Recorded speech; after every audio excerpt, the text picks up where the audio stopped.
Ndani ya nyumba moja ya ibada tunakutana na bimdada ambaye alikuwa anatambulika kwa jina ni Rijara. Bimdada huyu ni kawaida yake kila siku kabla ya mambo yote ya siku kuanza kuja ndani ya tempo ambayo ilikuwa inasimamiwa na baba yake kufanya usafi, lakini pia kuandaa mazingira ambayo watu atawafanya kuja kufanya ibada pasina kuwa na tatizo lolote. Rijara alikuwa ni mwanamke mrembo, lakini pia alikuwa ni mstaarabu ambaye alikuwa amelelewa chini ya mikono ya mtaalamu ambaye yeye alikuwa ni priest mkubwa ndani ya hili eneo. Lakini licha kuwa ni mtumishi mkubwa ndani ya hii tempo, mzee huyu pamoja na binti yake alikuwa anaishi maisha ya kimaskini sana. Hivyo leo alikuwa anasikika akizungumza akisema ya kwamba mwanae kabla ya kuolewa anahitaji aelekee chuoni kwenda kumaliza masomo yake, na baada ya hapo ataruhusu mwanae kuweza kuolewa. Baba anasema ya kwamba mtoto huyu amefanikiwa kumtafutia chuo ambacho kipo karibu kabisa na nyumbani, lakini pia hakipo mbali sana na sehemu ambapo kuna kituo cha treni. Hivyo Rijara atakuwa anaongozana chuoni pamoja na rafiki yake kutokea utotoni ambaye alikuwa anatambulika kwa jina la Indu. Sasa leo ni Rijara pamoja na rafiki yake huyu wa kutokea utotoni, baada ya kuweza kufika chuoni, kabla ya kuingia wanakutana na kikundi cha wahuni ambacho kilikuwa kinaongozwa na muhuni mmoja anayetambulika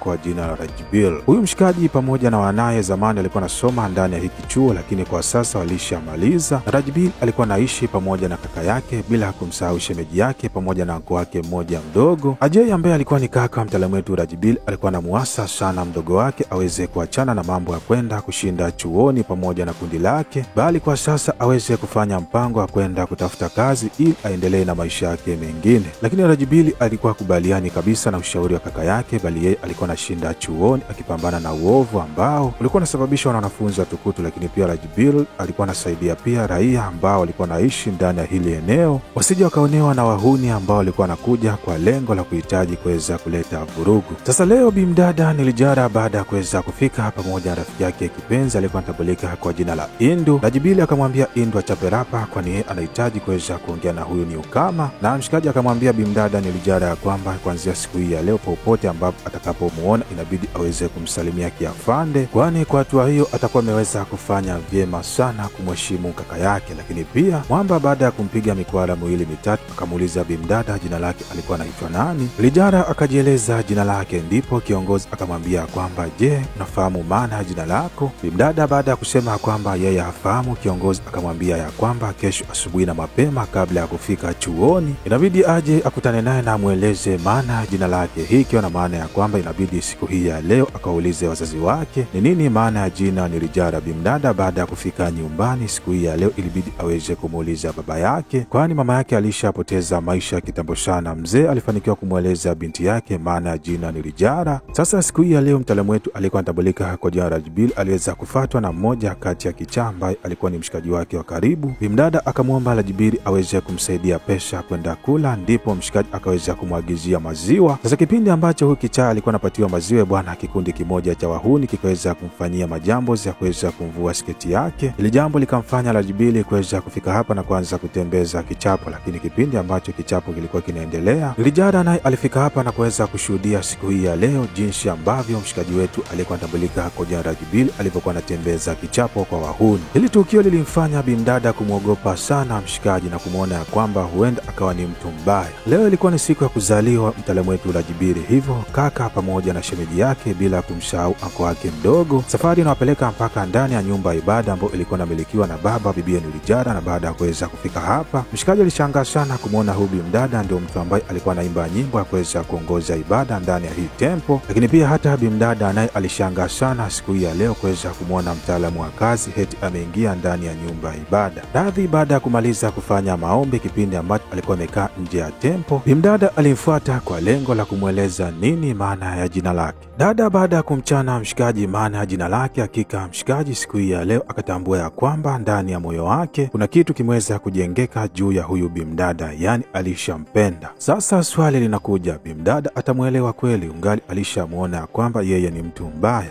Anyway, sisi ngoja tuendelee na filamu. Leo nyumbani kwa kina Rijara anafika dada yake ambaye alikuwa anatambulika kwa jina la Mamta. Akilia kwa uchungu mkubwa anasema ya kwamba amefukuzwa nyumbani na mume wake, akidai ya kwamba anahitaji rupia 200,000 ili bimdada aweze kupatiwa mtoto wake. Hiki kilikuwa ni kilio kikubwa ndani ya hii familia, kwani pesa hiyo wao walikuwa hawana. Hivyo bimdada ili aweze kumpata mtoto wake ambaye alikuwa anampenda sana, hapa akaamua kuelekea benki kwa lengo la kwenda kupata mkopo, lakini pasina kuwa na mafanikio yoyote, kwani alikuwa hana kitu chochote ambacho anaweza akaweka benki kama dhamana ili aweze kupatiwa mkopo. Dada kipindi ambacho alikuwa anapambana na majanga yake kimya kimya, huku upande wa pili kwa mdogo wake ambaye alikuwa anatambulika kwa jina la Nirijara, siku ya leo kipindi ambapo alipokuwepo chuoni anakutana na mtaalamu wetu Rajibiri, na siku ya leo mwamba akaanza kutema mistari akisema ya kwamba anampenda sana bimdada. Lakini kati ya hii mistari bwana mshikaji wetu akaweka na utani kidogo, akimwambia bimdada ya kwamba endapo asipomkubalia basi atachukua jukumu la kwenda kumpiga baba yake. Dada hii kauli kidogo ikamchanganya na mistari yote ya mtaalamu wetu ikamtoka ndani ya kichwa chake, kwani alikuwa anatambua kabisa kwamba mshikaji alikuwa ni mtu ambaye anatimiza kile ambacho alikuwa anakizungumza, lakini pia alishamshuhudia mara kibao kipindi ambapo akipiga watu. Hivyo hapa akaamini kabisa kwamba huenda mshikaji hili neno alikuwa anamaanisha hivyo. Kwa uoga bimdada akajibu ya kwamba ndiyo, pasina kujua kwamba kitu ambacho alikuwa nakijibu kilikuwa kina maana nyingine tofauti kabisa na ambayo mtaalamu wetu alikuwa anamaanisha. Mshikaji hii ndiyo ya bimdada ikamfanya kuamini kabisa kwamba bimdada ameweza kumkubalia kuwa mpenzi wake. Akaondoka akiwa na furaha ya ajabu, akiamini ya kwamba alishampata mtu ambaye anampenda ndani ya maisha yake.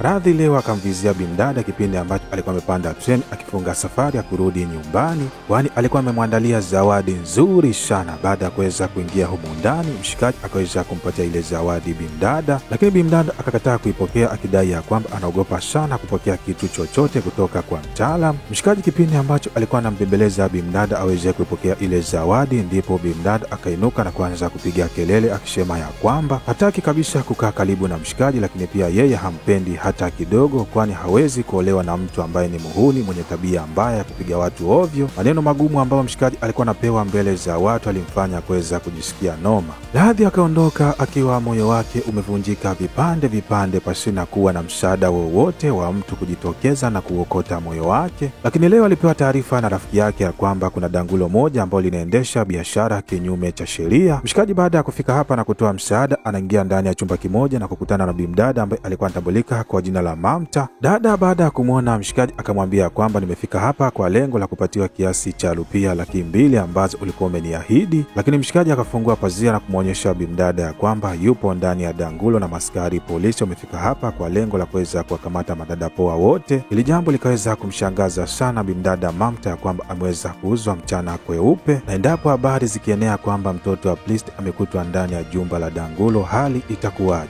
Dada akawa haelewi, lakini mtaalamu wetu Radhi akafanikiwa kuweza kumsaidia na kumtoa ndani, huku uso wake akiwa amejifunga. Na kipindi ambacho mshikaji alikuwa anahitaji kuweza kuondoka ndani ya ile eneo, baada ya kuweza kutupa jicho lake upande wa pili, alifanikiwa kuweza kumwona bimdada Nirijara, na hapa akatambua kabisa kwamba huenda pia bimdada akawa ameweza kumwishi vibaya. Lakini yeye alifanikiwa kumsaidia huyu bimdada kumtoa ndani ya ile eneo pasina kutambua ya kwamba alikuwa ni ndugu wa bimdada ambaye alikuwa anampenda. Mamta baada ya kufikishwa sehemu salama akamwelezea Radhi kila kitu ambacho kimemfanya kuweza kuingia ndani ya jumba la kikahaba. Mshikaji baada ya kusikia hii story akamuuliza huyu bimdada mume wake anaitwa jina gani na anafanya kazi sehemu gani. Dada baada ya kutoa habari ambazo alikuwa kaulizwa na mshikaji, bwana mtaalamu wetu Radhi akajichenga, na kila kitu kilikuwa kinashuhudiwa na mtaalamu ambaye alikuwa anatambulika kwa jina la Meshwari, mtu ambaye alikuwa ni Plist, lakini pia ndiye ambaye baba bibia Nirijara alikuwa anahitaji aweze kumwoa binti yake. Radhi safari ikampeleka mpaka sehemu ambapo alikuwa anafanya kazi mume wa bibie Mamta, na baada ya kufika hapa akatembeza kichapo cha kutosha, kisha akamwambia kwamba inabidi uende ukamchukue mke wako, na endapo nikisikia kwamba unamnyanyasa au umeweza kumfanyia jambo lolote baya, basi tambua nitarudi na kuweza kutembeza kichapo kwa kutwa mara 3. Mshikaji safari ikampeleka mpaka nyumbani kwa kina Nirijara na kwenda kuichukua familia yake. Kitu hiki kikamfanya bimdada kujisikia vizuri sana, na asubuhi na mapema akaelekea tempo kwa lengo la kwenda kufanya maombi na kumshukuru Mungu. Lakini njiani anakutana na Radhi ambaye alikuwa anahitaji kuweza kupata muda mchache wa kuweza kuzungumza naye, lakini bimdada kuweza kumpatia kabisa hiyo nafasi na kuendelea kumpatia maneno magumu na kumwambia kwamba hataweza kabisa kukaa naye karibu wala kuweza kumpatia moyo wake mtu muhuni kama yeye. Dada baada ya kufika tempo na kufanya ibada, kipindi ambapo alikuwa anatoka uso kwa uso anakutana na mwamba ambaye alikuwa anatambulika kwa jina la Meshwari, mtu ambaye ilikuwa inahitajika aweze kumuoa. Lakini mshikaji siku hii ya leo anamwambia bimdada ya kwamba huenda Radhi ndo akawa ni mtu sahihi wa kuweza kumwoa, sababu vitu ambavyo anavifanya ni vitu vizuri sana, kwani yeye ndo mtu ambaye ameweza kumsaidia dada yake mpaka kuweza kurudiana na mume wake pasina kutambua ya kwamba alikuwa na undugu na bimdada Nilijara. Kitu hiki kikamfanya bimdada kuanza kumfikiria tofauti mshikaji, kwani inaonekana naye alikuwa anampenda, lakini alikuwa anamkazia kutokana na sifa ambazo mshikaji alizokuwa nazo. Dada kipindi ambacho alipokuwepo njiani akielekea nyumbani bwana, njiani aliweza kutekwa na gari moja lisilojulikana na kuweza kupelekwa ndani ya nyumba moja. Baada ya kufika hapa bwana, kumbe mtu ambaye alikuwa kafanya hili tukio alikuwa si mwingine bali alikuwa ni Radhi, na alifanya hivi sababu alikuwa anahitaji aweze kupata muda kuzungumza na bimdada na kumweleza hisia alizonazo juu yake. Mshikaji alieleza, lakini bimdada ilikuwa ngumu kuweza kumwelewa, lakini mwamba alilia vya kutosha, yani aliongea katika kila lugha na kulia kila kilio. Ndipo bimdada akaona ya kwamba isiwe kesi, huni ni kitu gani, huenda mwamba ana uwezo wa kubadilika. Bimdada anaamua kupokea penzi la Radhi. Furaha na upendo vinatawala baina ya wapendanao hawa wawili, lakini siku moja Radhi kipindi ambapo alipokuwepo katika mizunguko yake uso kwa uso na kutana na wale wahuni ambao aliwasagia kunguni waliokuwa na miliki lile danguro, wanamfanyia mambo ya ajabu bwana na kufanikiwa kuweza kumpiga vya kutosha katika kichwa chake. Mshikaji anamwacha hajitambui. Baada ya kupelekwa hospitalini, kaka pamoja na shemeji wa Radhi wanafika hapa na kupatiwa taarifa ya kwamba kutokana na kupigwa sana katika upande wake wa kichwa, hii imempelekea mshikaji akili zake kidogo kuwa tofauti, yani kwa sasa amechizika. Hivyo daktari anapendekeza, anawaambia ndugu zake ya kwamba sisi kisayansi tunashindwa kumsaidia, hivyo inabidi muweze kumpeleka katika tempo moja ambayo hufanya kazi ya kuchukulia uangalifu watu wenye ugonjwa wa akili, na inasemekana ya kwamba watu wenye matatizo kama ya Radhi mara nyingi sana huondoka katika lile eneo akiwa tayari wameshapona akili zao. Radhi anafikishwa eneo ambalo alihitajika kuweza kufikishwa, na hapa kulikuwa kuna vichawa kutosha, lakini mwamba yeye alikuwa ni mtu wa kujitenga, kwani kwa sasa alikuwa hana kumbukumbu zozote na akili yake imeweza kustaki. Upande wa bibi Nilijara hakika alikuwa na majonzi ya kutosha, kwani kwa sasa kazi zilikuwa ziendi, bali yeye alikuwa analia muda wote. Lakini baba leo ilibidi aweze kumuuliza la mshwali ya kwamba inakuwaje huyu mwanadada ana siku kadhaa anafunga na kuomba pasina kuwa na sababu maalum. Ndipo mshikaji akaamua kuweza kutoboa jipu na kusema ya kwamba anafanya hivyo sababu mtu anayempenda toka ndani ya kilindi cha moyo wake yupo anaumwa hoi na haijulikani ni lini ambapo ataweza kupata msaada wa kupona. Mshikaji ilibidi aweze kumwelezea sinelio zote ambazo zimeweza kutokea kwenye maisha ya binti baada ya kuweza kujiunga ndani ya chuo. Baba alilia kwa uchungu mkubwa na akaamua kumfuata bimdada na kumuuliza kama kitu ambacho alikuwa kahadithiwa ni kweli au la. Bimdada hakuwa na chochote cha kuweza kuficha, bali alimweleza kila kitu mzee wake na kumwambia kwamba ni kweli anampenda mshikaji ambaye moyo wake umeweza kumchagua na hawezi kabisa kuishi bila yeye.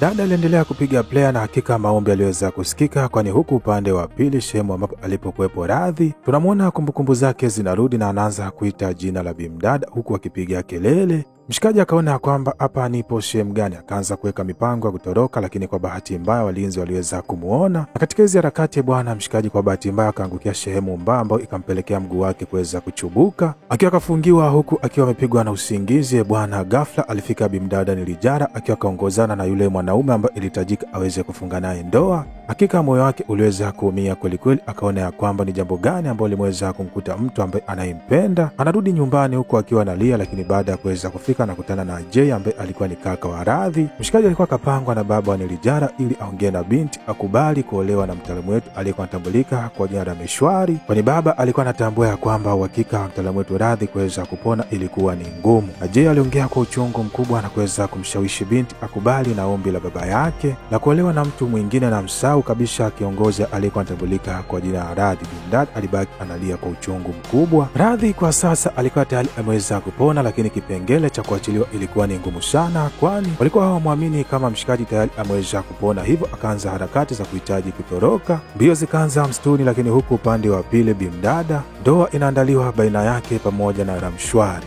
Radhi anafika mjini, anakuta mji uko mtupu. Safari inampeleka mpaka sehemu ambapo alikuwa anaishi bimdada Nilijara. Baada ya kufika humo ndani, sehemu inaonekana kama vile kulikuwa kuna shamla, lakini cha kushangaza inaonekana kuwa ni tupu. Baada ya kuendelea mbele kidogo bwana, alishangaa kuweza kukuta watu wakiwa wamezunguka mwili wa bimdada Nilijara, mtu ambaye alikuwa anampenda sana. Bimdada kwa sasa alikuwa tayari ameshapoteza maisha, kwani aliamua kuchukua uamuzi wa kuweza kunywa sumu. Aliona ya kwamba ni bora kuweza kupoteza maisha kuliko kuishi na mwanaume asiyempenda. Mshikaji alilia kwa uchungu mkubwa, lakini kwa kuwa alikuwa hana la kufanya, akaona ya kwamba hakika kuishi Uswahilini itakuwa ni swala gumu.